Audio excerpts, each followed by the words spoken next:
Hola, es un gusto saludarte nuevamente para tener nuestra última clase de antropología cultural, de introducción a la antropología cultural. Agradecer este tiempo a cada uno de ustedes que estuvieron participando activamente de las clases, a la World Mission University que nos brindó el ambiente apropiado y propicio para poder desarrollar y llevar adelante esta materia. Espero que haya sido de utilidad para tu vida, para tu ministerio. Y en nuestro último encuentro, en el octavo encuentro, quisiera dedicar unos minutos para hablar de misión y cultura y darte algunas pautas a tener en cuenta.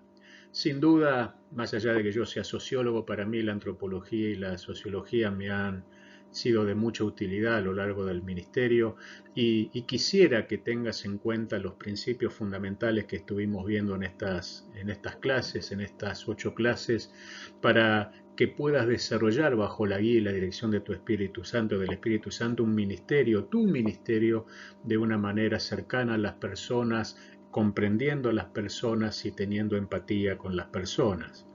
Así que sin más, vamos a empezar. Y, y quisiera comenzar con esta pregunta. ¿Sirve la antropología sociocultural para las misiones? Hemos visto las características principales de la antropología, sus definiciones teóricas, por lo menos las fundamentales, su objeto de estudio, algunos de sus métodos y perspectivas. Todos y cada uno de nosotros, como decíamos, estamos inmersos en medio de una cultura y nuestra cultura es la que nos moldea y al mismo tiempo nosotros la vamos modelando por nuestro accionar diario. Esta perspectiva de respeto hacia el otro, de la otredad, sin duda es indispensable tenerla en cuenta para el desarrollo de nuestra misión.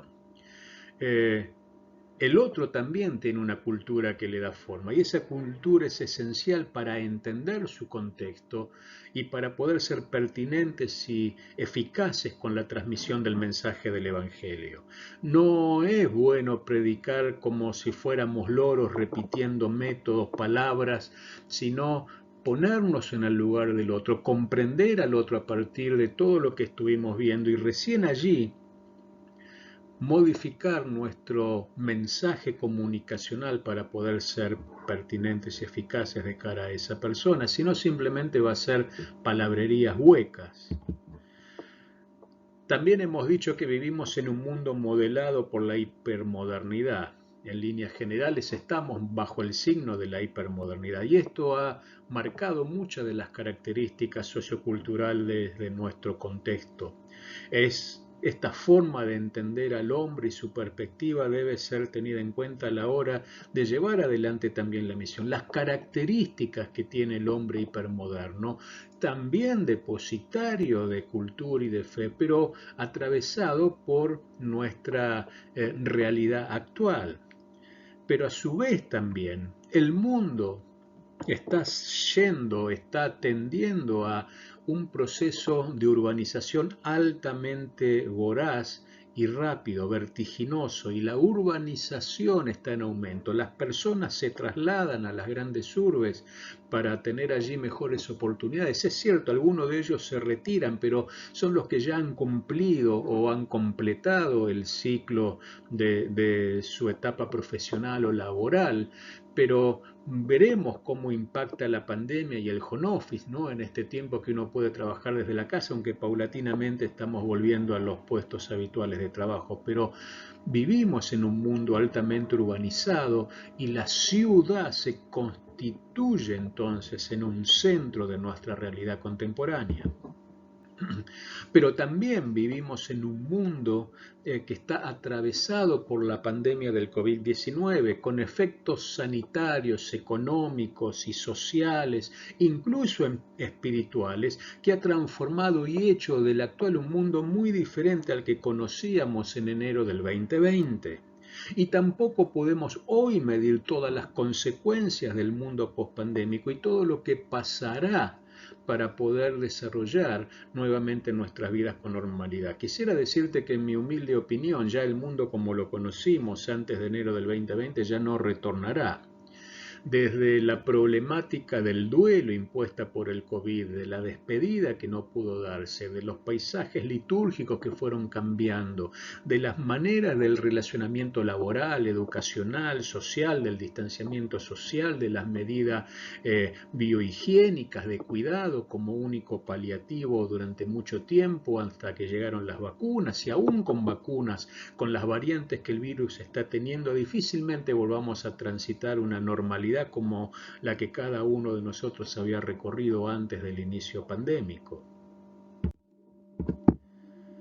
Entonces, siguiendo con nuestra pregunta, si sirve la antropología sociocultural para las misiones, déjame decirte que, haciendo foco particularmente en el contexto urbanístico, en la urbanidad, en el proceso de urbanización que estamos sufriendo, que las Naciones Unidas establece que la concentración urbana será una tendencia a afianzarse en los próximos 50 años, va a crecer.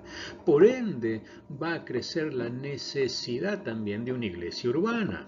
Y para poder estar insertos en una iglesia urbana y misionar en una iglesia urbana, vamos a tener que tener entonces muy claro lo que significan las subculturas, lo que significan las tribus urbanas, lo que son los principios antropológicos rectores para poder entender el fenómeno de las personas que nos rodean, cómo ellos vivencian la realidad y cuáles son sus sinsabores y sus desafíos hacia el futuro.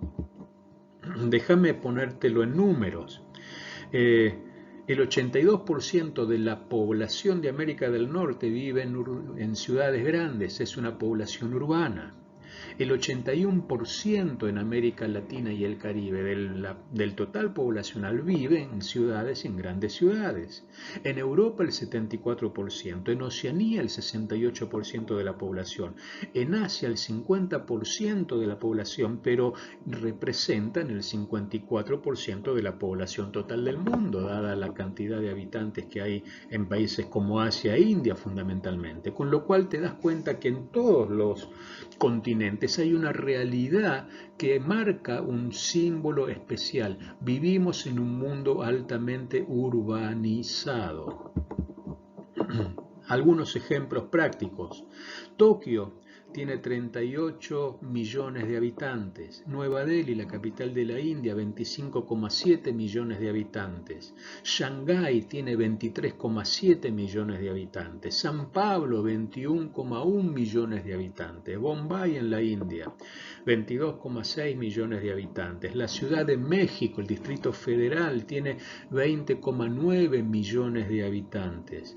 Pekín, la capital de la República China, tiene 20,3 millones de habitantes. Osaka, en Japón, tiene 20,2 millones de habitantes. El Cairo tiene 18,7 millones de habitantes. New York tiene 18,5 millones de habitantes. Fíjate la dimensión de estas ciudades, fíjate la tendencia universal. El mundo va hacia un proceso de urbanización sostenido y cada vez creciente. Por ende, tenemos que tener en cuenta que la misión obviamente procede del corazón de Dios y desde siempre Dios intervino en la vida de las ciudades y se preocupó de las ciudades. Desde la antigua Sodoma y Gomorra hasta las ciudades novotestamentarias siempre hay infinidad de ciudades en la Biblia y hay infinidad de hombres y mujeres de Dios que Dios envió a las ciudades para anunciar y predicar el mensaje de esperanza del advenimiento de Dios. Siempre Dios se preocupó por las ciudades. No eligió a ángeles, pudiéndolo haberlo hecho, arcángeles, sino que nos eligió a nosotros, hombres y mujeres de carne y hueso, para predicar de Jesucristo y llegar a cada una de las ciudades en las cuales estamos ministrando. Déjame avanzar un poco más y darte algunos ejemplos que lo podés encontrar claramente en tu Biblia.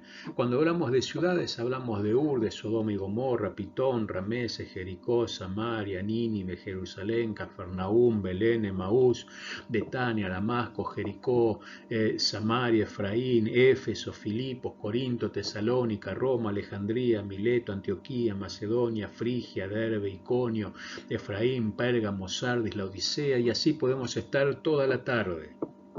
Ciudades a las cuales Dios envió hombres y mujeres para anunciar el mensaje de salvación, de redención de su pueblo. Ciudades que fueron intencionadamente impactadas por el poder de Dios. Hoy esto sigue ocurriendo de la misma manera.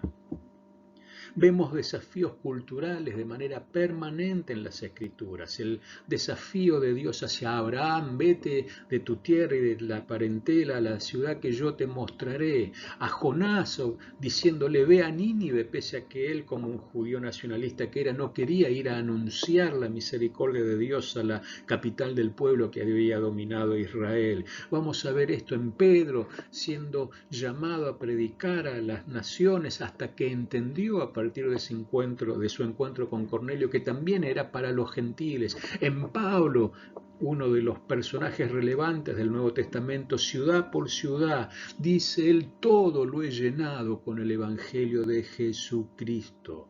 Vamos a ver a Jesús de un lugar al otro, yendo de una ciudad a la otra, en permanente movimiento, yendo de un lugar al otro, anunciando que el reino de los cielos se había acercado. Esto es lo normal en la palabra.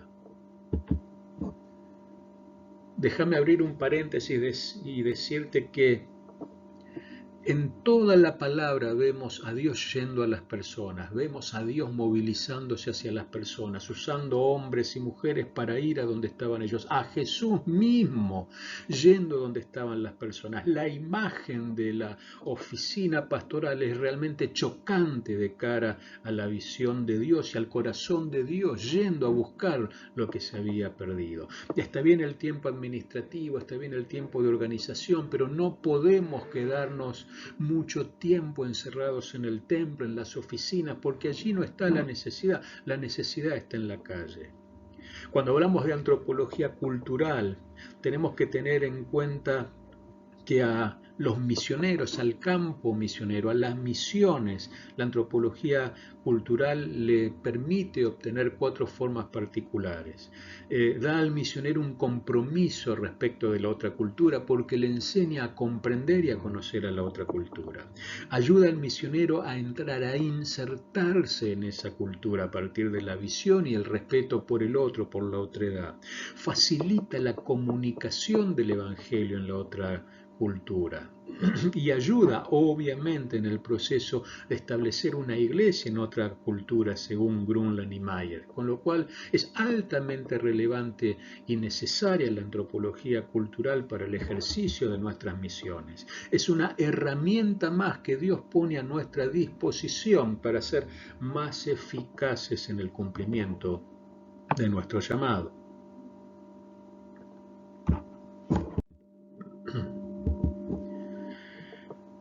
Esta es una gran verdad.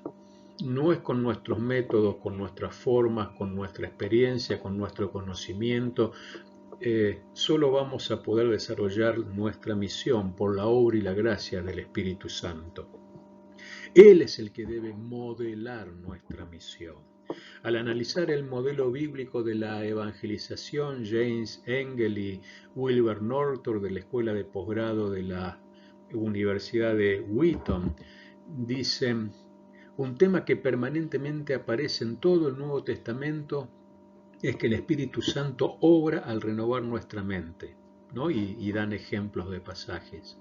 Se espera que nosotros analicemos, recolectemos información, midamos eficacia, en suma, seamos administradores eficaces de los recursos que Dios nos da. A menos que nos comprometamos con esta disciplina, en realidad impediremos que el Espíritu Santo nos guíe. El peligro permanente es que un hombre pudiera arruinar sus oportunidades por su propia necedad y luego culpar al Señor. Cuando leemos el Nuevo Testamento vemos la preeminencia del Espíritu Santo en la vida cotidiana de los discípulos y de los primeros seguidores de Jesús.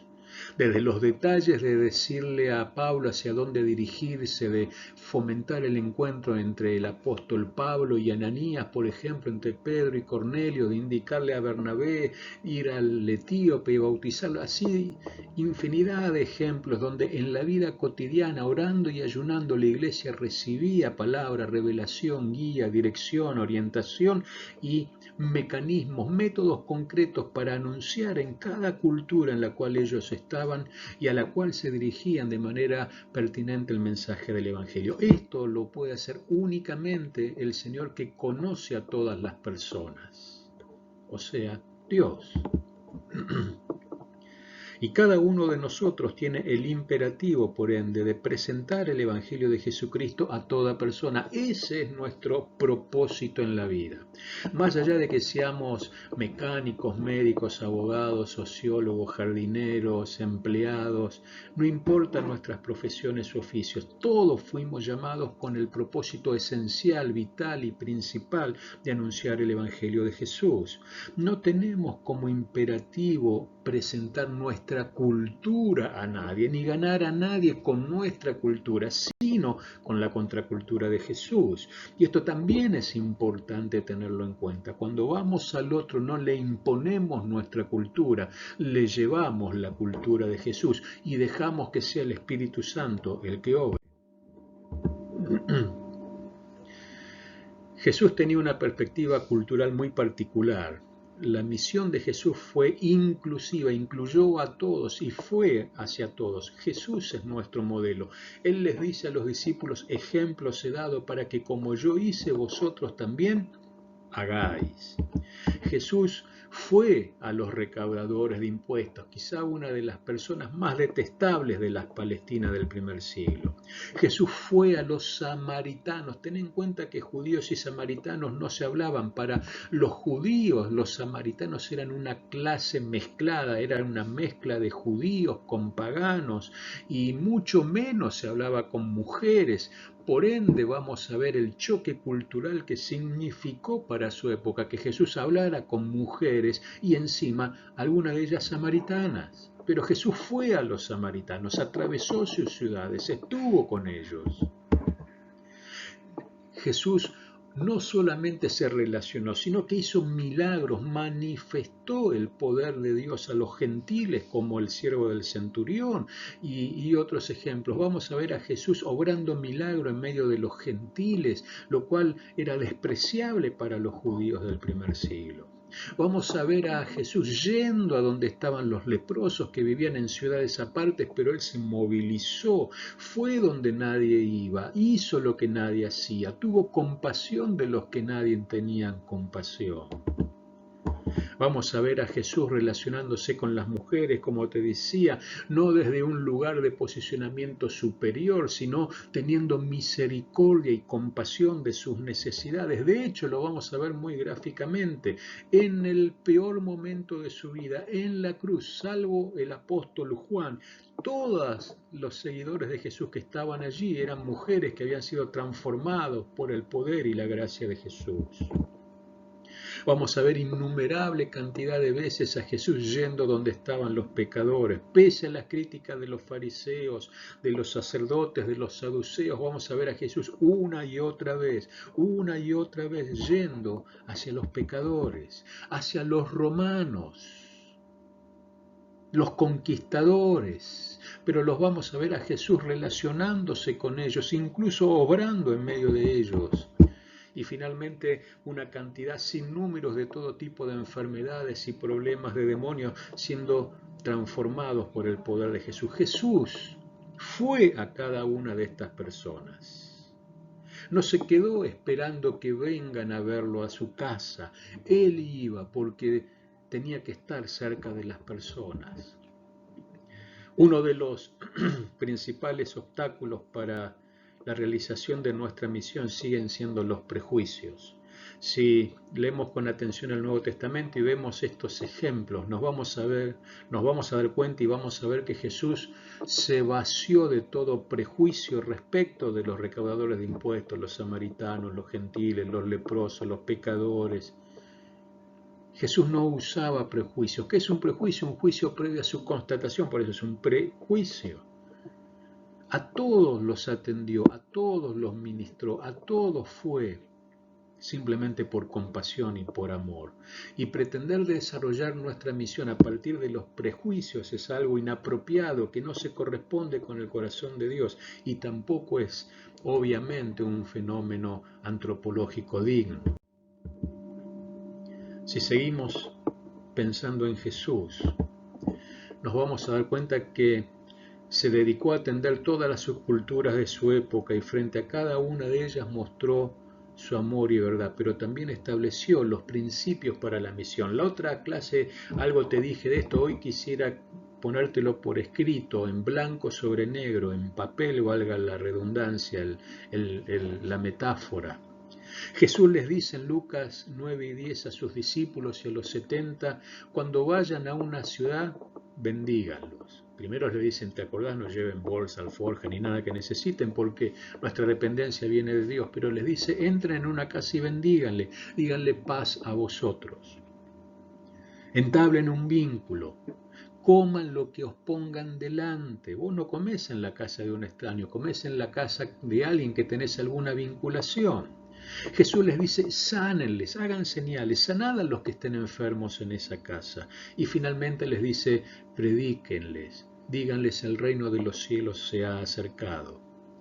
Hoy nosotros durante años la iglesia invirtió ese orden y decíamos, estemos atentos y tengamos cuidado de la gente porque el mundo es potestad de Satanás y nos alejábamos del mundo. No vaya a ser cosa que nos contaminemos. No tengan contactos con los mundanos, corrompen nuestra santidad. ¿Y cómo vamos a predicarles si no nos relacionamos con ellos? Después decían finalmente, cuando vengan a la iglesia, predíquenle, y si aceptan el mensaje, oren por ellos. ¿Te das cuenta?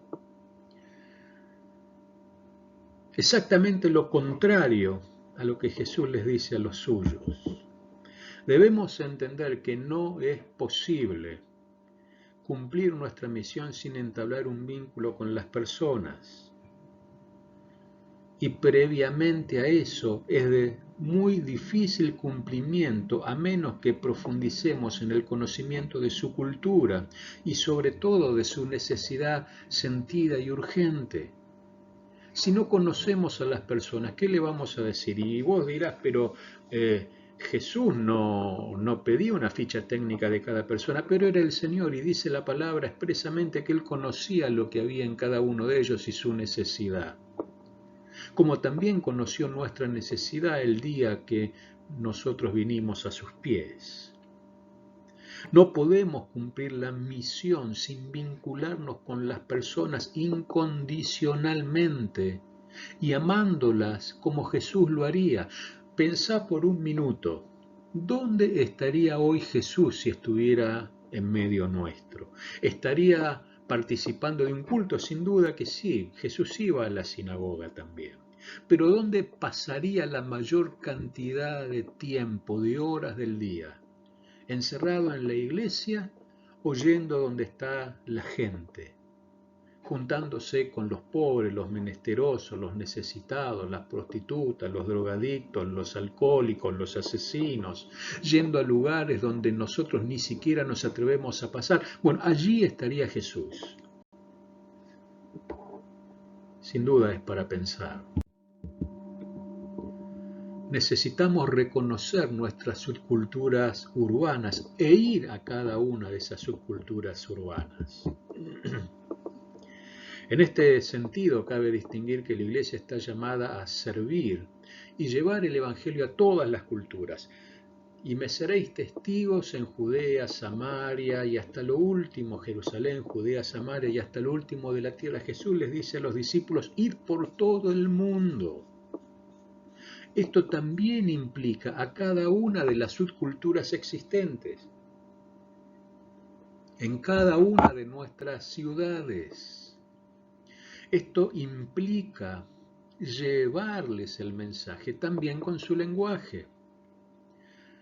Pero tenemos que ir a los emos, a los raperos, a los heavies, los góticos, los hippies, los pan, los rastafaris, los otakus, los hipsters, los swingers, entre muchos otros, los swaggers, los adolescentes, la generación Z, los ancianos, los desvalidos, y sumá una lista interminable de personas.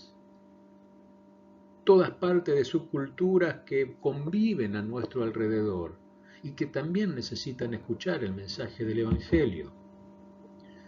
La Iglesia pasó mucho tiempo encerrada en 4 paredes. La templolatría mató la misión. Tanto nos entretuvimos entre nosotros que dejamos de ir. Cada minuto que pasa, sin duda, personas que estuvieron en algún momento en contacto con nosotros, si parten sin Cristo se van al infierno. Y esto lo tenemos que tener siempre presente.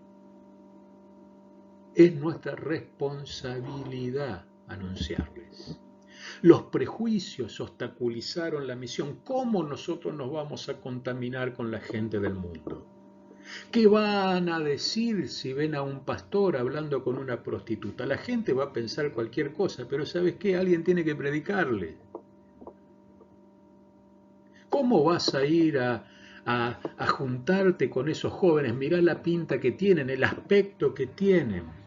Siempre el prejuicio antes que el amor y la misericordia. ¿Vos te imaginás si Dios hubiera hecho lo mismo con nosotros? Yo nací en un hogar espiritista, me crié en el espiritismo hasta que a los 13 años conocí a Jesús, pero un pastor oró durante 8 años por mi familia y por mí para que seamos salvos. Mirá si él se hubiera cansado de orar después de 6 meses, se hubiera cansado de orar y de insistir al año. Y cada vez que él venía a mi casa, mi mamá le revoleaba la Biblia por la cabeza y lo avergonzaba, pero él pasaba un mes, pasaba 2 meses y volvía a tocar la puerta de mi casa y decía, Jesús los ama, y oraba por nosotros. 8 años hasta que Jesús tuvo misericordia. La cultura de la plataforma, el evento, el show nos desvió de la misión, nos entretuvieron tanto las luces que tuvimos que ver y sentir la realidad de una pandemia para darnos cuenta que lo importante no es el evento, sino nuestra relación personal con Dios.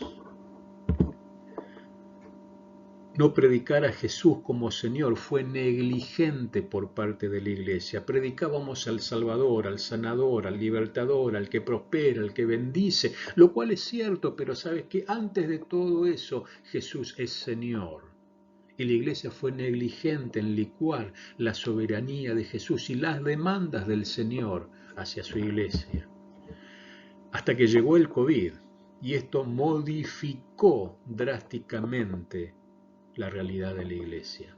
Y nos dimos cuenta del tiempo perdido que ya no vamos a recuperar. ¿Te acordás la famosa frase inglesa, americana? Time is money, el tiempo es dinero. Bueno, yo quisiera decirte que eso es un error. El tiempo no es dinero, el tiempo es vida. Y cada minuto que perdimos de no predicarle a otro, de no abrazar a un ser querido, de no tener misericordia de aquel que lo necesitaba, es un minuto que ya no vamos a recuperar. Déjame avanzar hacia un par de conclusiones rápidas. Como dijimos primero, nosotros somos creados a imagen y semejanza de Dios y fuimos creados por el Señor con el propósito específico de pasar toda la eternidad con Él, pero también de anunciar a Jesucristo en todo tiempo, en todo momento, en todo lugar y de toda forma posible en que podamos hacerlo. Hoy las iglesias llenan estructuras y organigramas. ¿Sabes cómo funcionaba la iglesia primitiva? Cada uno usaba el don y el ministerio que Dios le había dado y tenía amplia libertad para alcanzar a todos los que podía. Somos imagen de Dios y ahora tenemos un modelo a seguir. ¿Cuál es nuestro modelo? Jesucristo. Solamente Jesús puede transformar la realidad. Por ende, nosotros tenemos que ser tan distintos, tan diferentes como Jesús lo fue en su época. Cuando le caemos bien a todo el mundo, ese es un problema. El hombre es un ser social y cultural, que el Espíritu Santo que es en la medida que coes. Nosotros somos en la medida que dejamos que el otro sea y el otro nos modifique y transforme a cada uno de nosotros. No podemos ser sin el otro, no podemos realizarnos sin el otro, no podemos vivir y coexistir sin el otro. Así como nosotros necesitamos del otro, el otro necesita de cada uno de nosotros. Y pese a la hipermodernidad, a la pandemia, a los cambios culturales que vimos, que impone un ritmo distinto en nuestra época, todo hombre y toda mujer sigue teniendo estas 4 necesidades básicas que solo Dios puede saciar. Tiene necesidad de ser parte de la familia de Dios e hijo de Dios, tiene la necesidad de hacer, de recibir un propósito que transforme y oriente su vida, predicar el Evangelio, tiene necesidad de tener vida eterna y tiene necesidad de pertenecer, real sacerdocio, nación santa, pueblo adquirido por Dios. La antropología sociocultural es una herramienta válida y necesaria para evaluar el campo de misión y el contexto en el cual debemos servir. Conocer el contexto nos ayuda a misionar eficazmente. Es una herramienta absolutamente necesaria. Es necesario entender los tiempos, ¿sí? Como los entendidos en los tiempos de Primera de Corintios 12:32, de Crónicas, 12:32. Dejarnos guiar por el Espíritu Santo es esencial. Cada persona es diferente, somos seres únicos e irrepetibles y el único que conoce a la otra persona es el Espíritu Santo. Él es el que tiene que decirte cómo alcanzarlo. Seamos como los hijos de Isaacar. Por años la iglesia creció. De hecho, vimos los números de crecimiento de la iglesia evangélica en Latinoamérica y Estados Unidos, pero no impactamos a la sociedad de la manera de vida, porque sabes que creció la iglesia, pero también crecieron los delitos, la marginalidad, la pobreza, la delincuencia, la drogadicción, la promiscuidad. Eso significa que no hemos transformado la sociedad en toda la medida que hubiéramos podido hacerlo si nos hubiéramos concentrado en la misión. Estamos en la época predicha por William Booth, el fundador del Ejército de Salvación. Mira lo que dijo allá por mediados del siglo XIX. El mayor peligro del siglo XXI, con voz profética lo dijo, será una religión sin el Espíritu Santo, un cristianismo sin Cristo, perdón sin arrepentimiento y salvación sin regeneración. Nunca escuché palabras tan acertadas como estas. Los principios de Dios para su iglesia no han cambiado. Los principios de Dios para su iglesia no han cambiado. Lo mismo que Dios le exigió a Abraham, ve delante de mí y sé perfecto, es lo mismo que le exigió Jesús a los discípulos. Mateo 5:48, sed pues vosotros perfectos como vuestro Padre que está en los cielos es perfecto. Dios no cambia. ¿Por qué entonces pensamos que la obediencia, que la fe, que la santidad y la acción o la evangelización pasaron de moda? Son principios inalterables de Dios y de su palabra. Nosotros somos llamados, y no es una opción, es un mandato, a ser obedientes, a ser hombres y mujeres de fe, a santificarnos y anhelar la santidad cada día y a cumplir nuestro ministerio. Hablamos del libro de los hechos de los apóstoles, no de las acciones o de las intenciones de los apóstoles. Nadie lee el libro de las intenciones de los apóstoles, el libro de lo que hubieran querido realizar los apóstoles. No, leemos acciones concretas, palpables, tangibles. Eso es lo que hoy el mundo necesita.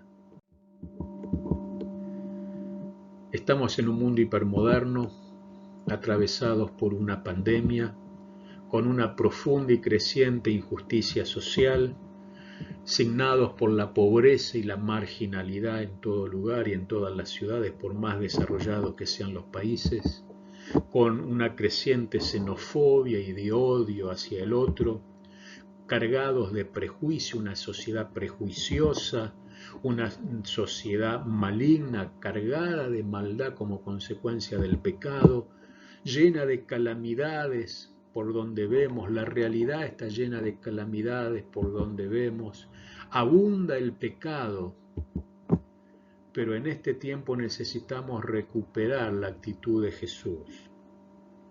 Dice Juan 13:3-5 que Jesús sabía que el Padre le había dado autoridad sobre todas las cosas y que había venido de Dios y regresaría a Dios. Así que se levantó de la mesa, se quitó el manto, se ató una toalla a la cintura y echó agua en un recipiente. Luego comenzó a lavarles los pies a los discípulos y secárselos con la toalla que tenía en la cintura. ¿Sabes algo?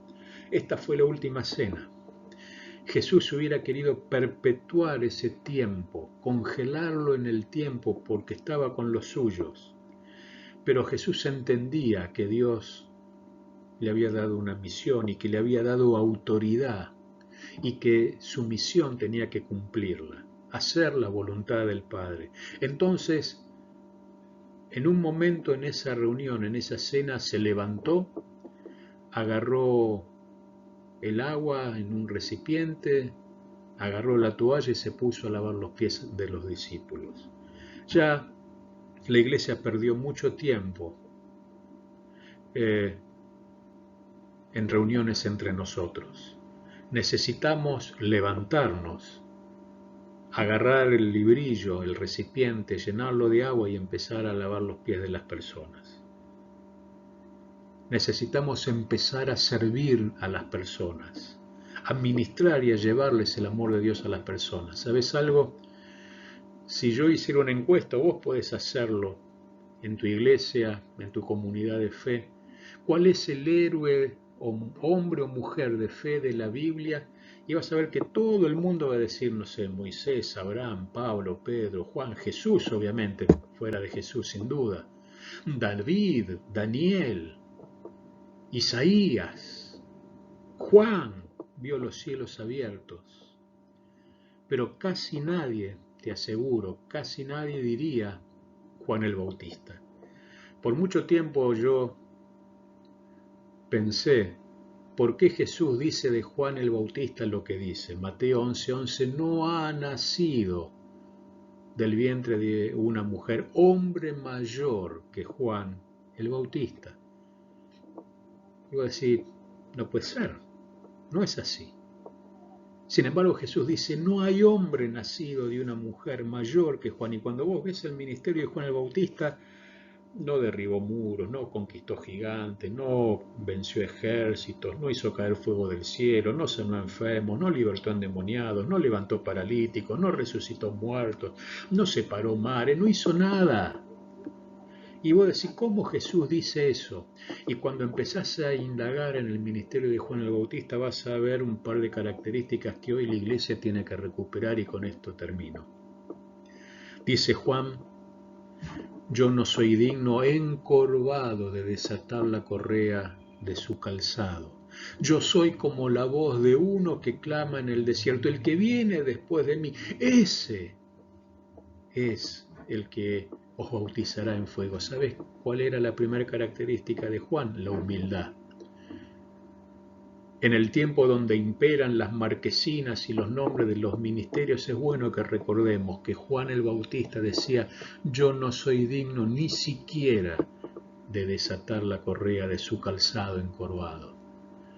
Juan dice, es necesario que yo mengüe y que él crezca. Había un absoluto sentido de entrega y de obediencia. La gente no tenía que ver a Juan, la gente tenía que ver a Jesús, tenía que mirar hacia Jesús.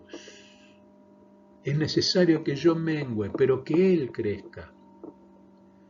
Jesús vuelve a hablar de Juan el Bautista en Juan 5:35 y vuelve a decir algo impactante. Él era antorcha que ardía y alumbraba, y vosotros quisisteis regocijaros por un tiempo en su luz. Fíjate qué extraño, ¿no? Jesús compara la vida de Juan el Bautista con una antorcha que ardía y alumbraba. ¿Alguna vez prendiste una vela?